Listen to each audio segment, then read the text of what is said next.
السلام عليكم ورحمة الله وبركاته. فالك بحين دق كلابشدا مدحوينها فرنسيسكا إيمانويل ماكرون جودنتي يكبركي وكجري مالميه لصور دافي. قال الرئيس الفرنسي إيمانويل ماكرون في حوار حصري للجزيرة قال إن الأخبار التي نقلت بأنه يدعم الكاريكاتير المسيئة للنبي محمد صلى الله عليه وسلم هي أخبار مضللة ومقتطعة من سياقها. فضلا هدان نوع عصبتاي سبسكرايب نوصار channel كينا فراها خيرك سينا سير جري واتكما سنتاي dhacdadan aan la wada socono dhammaanteenna wada saamaysay mashaacirteenna iyo dareenkeenna saamaysay ka muslimiin ahaan qodob ku saabsan ayaa soo kordhay mid la xiriir waddanka Belgium iyo mid la xiriiro Emmanuel Macron ninka dhibaatadan bilaabay oo xitaa waxaan wada ognahayba inta aanan la dilin macalinka in uu islaamka weeraray ayadoo wax dhacday ina dhicin Emmanuel Macron waraysi gaar ah ayuu siiyay Al Jazeera طبعا markuu Al Jazeera siinayana wuu og yahay in uu dooranayo kanaalka uu isleeyahay dadka muslimiinta ama muslimiin badan ayaa ku xiran asagoo arka dabcan radu ficilka ay muslimiintu bixiyeen laga soo bilaabo bariga fog ilaa meesha qof muslima uu joogo caalamkan oo dhan in xitaa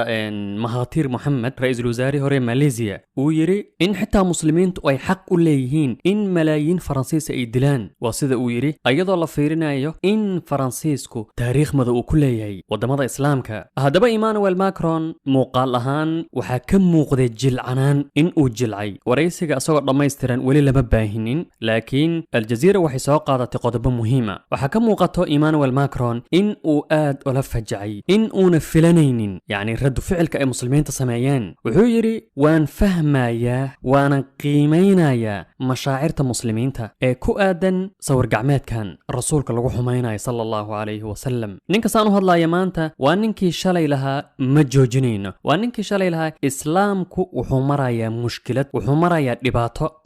لن نتخلى عن الرسومات والكاريكاتيرات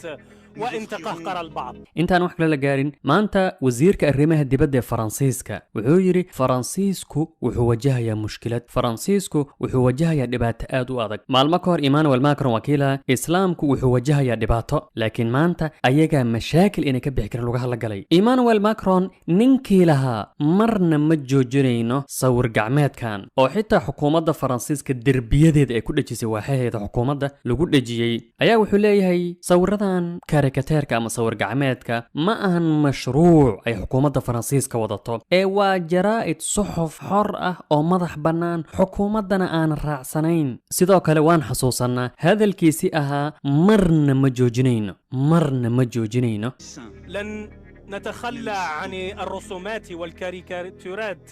وإن تقهقر البعض arrinkaanoo ku tusahayo in uu yahay nin beenlow marka koobaad iyo nin maskax ahaanba يعني أنا مبوحين سيدا أو أردوغان شاقي إن ماكرون أباهن يهي إن مسكحدي سديب لو بارو نينكي لها مرنا مجوجينينو صور قعماد كان أيا مانتالي أنك شقكو ماليهن وجرائد وورقيسيو حرقة فرانسيسكو أم عالم كاس مادقة العكتا يشيلين كعابودو هدي دقاله قد جفير أي جارتو sababta mabaadi'i qiyamka lama jiro waxaan yani huwa iska been lacagtaas shirkadahaas Faransiiska ee kumanaanka markay wada dhulka galeen ayaa waxa bilowday qaylada Faransiiska sida aan ka arkayna Emmanuel Macron arrinkaana wuxuu ku tusinayaa runtii in qaatacaadaas goyntaas la gooyay laga istaag in la gato la iibsado badeecada Faransiiska in uu yahay hub waxtar ah hub silmi ah dhiig uuna ku daadanaynin laakiin kaga oohiyay xukuumadan wuxuu yiri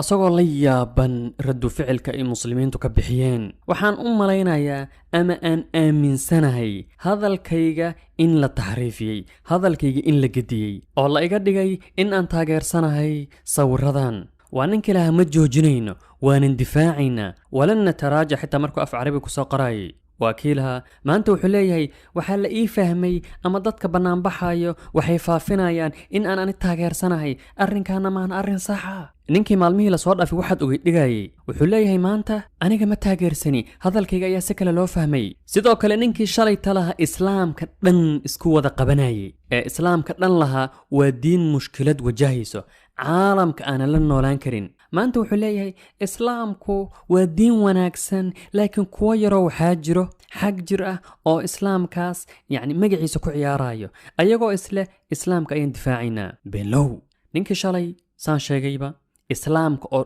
dhan isku wada qabanayay hadda wuxuu leeyahay maya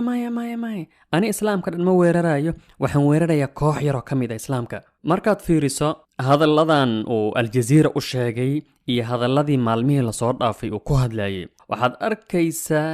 in 100%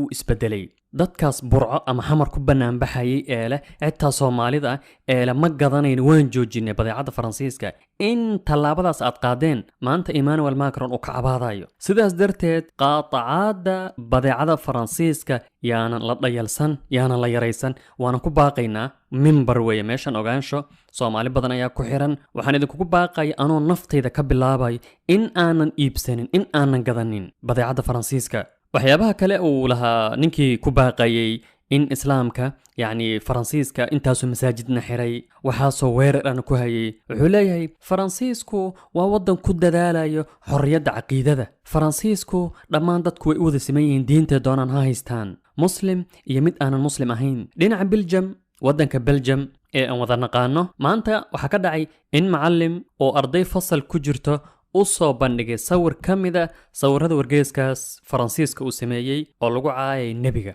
Belgium waxay arkaan waxa ku dhacay Faransiiska isla markiiba macalinka hadda la qabtay oo shaqadii laga ceyriyay yaa waxay dhaheen mar dambe arrinkan oo kale ma dhacayo waxay ku cibro qaateen dabcan dharbaaxada ku dhacday Faransiiska sidoo kale mid ka mid ah ragga kaniisadaha Faransiiska ugu waaweyn ayaa yiri arrinkan waa waali arrinkan wuxuu ka dhigan yahay ayuu yiri dabbaasiin lagu shubayo asagoo ula jeedo wargeysyadan iyo karakateeradan ay sameynayaan wuxuu leeyahay arrinkan maan xorriyad mana aan arrin la aqbali karo asagoo dabcan u baqaayo dowladdiisa dhaqaalihiisa xaaladda ay ku sugan yihiin ayuu arkay wuxuu yidhi arrinkan ma aan arrin maslaxadanada ay ku jirto Faransiisku dabcan waxa hadda laga sugayay Emmanuel Macron waa inuu si 100% raaligelin uga bixiyo inuu dhaho waan ka xumahay waan qaldamay hadalkan dabcan wuu soo jilcay isbedel ayaa ka muuqda laakiin si cad oo 100% ah raaligelin kama bixinin iyo inuu joojiyo hadallada karaahiyada ee ka dhanka muslimiinta runtii Yurubiyaanka ama caalamkaas waa caalam maadi ah tirada muslimiinta maanta waa 2 bilyan oo qof 2 bilyan nasiib xumo inta badan waxay soo dhaafsadaan waxyaabaha wadamadaas ay sameeyaan taasoo ah in wadamada muslimiinta ay yihiin suuq muhiim u ah wadamadaas taasoo ah wadankii ay muslimiintu qaatacaan badeecadiisa ay iska joojiyaan ayna soo iibsanin in wadankaas uu dhibaato xun soo wajahayso in uu mushkilad madaxa la galayo in mushkilad weyn uu madaxa la galayo sidaas darteed ilaahay wuxuu yidhi horta markoobaad wacasa an takrahu shay-an wa huwa khayrun lakum aad ayaan uga murugoonay dhammaanteen hadalladii uu ku hadlay Emmanuel Macron laakiin arrinkan ka dhashay ee xitaa ugu dambeeyay Belgiumka in macallim isla markiiba tallaabadaas ay qaadeen ayagoo qiyaasaya radu ficilka muslimiintu sameyn karaan marka arrinkan haddii murugadaas uu watay iyo in rasuulkanagii annagoo maanta nool hortanada lagu caayayo haddana dhinaca kale wuxuu wataa bashaa'irkaas in xitaa ay macquul tahay dabcan wadamada muslimiin sida Azhar oo kale way dalbadeen in qaramada midoobay fariisato Yurubiyaanku fariistaan la soo saaro qawaaniin caalami ah oo kala saarayso xorriyadda iyo in diimaha iyo muslimiinta la caayo dadka la caayo in qaramada midoobay ay fariisato jamciyaduhu ay fariistaan kadibna la saxiixo go'aan caalami ah heshiis caalami ah in aanan muslimiinta ama rasuulka aan la xumeyn karin ayadoo la leeyahay waa xorriyad sida waxay ku magacaabaan antisemitism oo maanta qof hadli kara uusan jirin yahuudas wax ka sheegi karo marka bishaarada soo socoto dabcan waan rajaynaynaa waana sida muuqato in caalamku isku raaco heshiis la saxiixdo in maanta ka dambe aanan karakateer laga sameyn karin rasuulka sallallahu alayhi wasallam ayadoo la leeyahay waa xorriyad sida uu baadarigaas weyn ee Faransiiska maanta sheegay in arrinkan uu yahay halis in arrinkan uu halis ku yahay dawladda Faransiiska 10 milyan oo muslimiin ayaa ku nool qof kastoo muslimana dabcan wuxuu naftiisa u hurayaa rasuulka way og yihiin wayna qiyaasayaan wax ka dhalan kara wayna arkeen si toos ay u arkeen Faransiisku wuxuu wajahayaa dhaqaale xumo dhaqaale hoos u dhacay koronaha haddana dhibaatadan kale ee uu canugaas xunka sababay mashaakil kale ayay ku keenaysaa dabcan qodobkan degdega ah intaan ayuu ku dhan yahay waxaan ogolanay إن شاء الله مليون سبسكرايب فضلا هدي داوتي فيديو غنسي شير قري وأنكم ما سنتاي داوت الشغل السلام عليكم ورحمة الله.